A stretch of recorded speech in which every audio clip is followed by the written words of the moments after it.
আপনার ঘরে যখনই মেহমান আসবে, বিন বোলাইয়া মেহমান, বিনা টাইমে মেহমান, বুঝবেন আপনার রব আপনার কল্যাণ চাচ্ছেন, রহমত করছেন আপনার ঘরে রিজিকে বরকত দেওয়ার জন্য।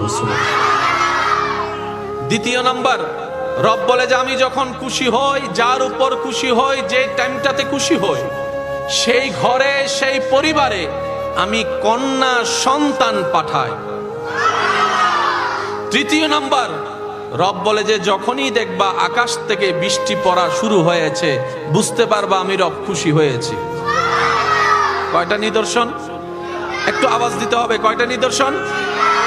একটা হলো ঘরে মেহমান আসলে রব খুশি, আরেকটা হচ্ছে ঘরে কন্যা সন্তানের জন্ম হলে রব খুশি, আরেকটা হচ্ছে আকাশ থেকে বৃষ্টি নাজিল হলে রব খুশি। বড় চমৎকার বিষয় কি জানেন?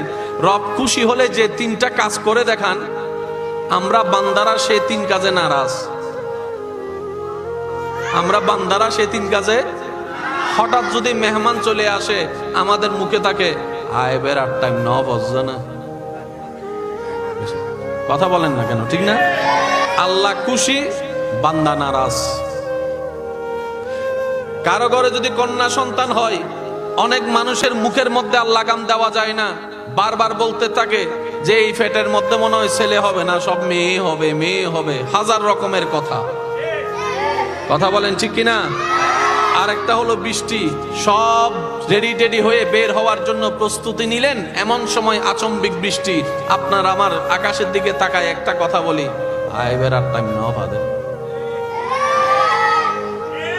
কথা বলেন ঠিক কিনা?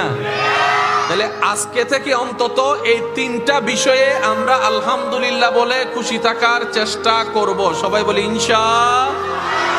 কারো যদি দেখেন যে ঘরে মেহমান এসেছে, প্রথম কথা বাজার থাক না থাক, আপনি প্রথমেই বলবেন আলহামদুলিল্লাহ।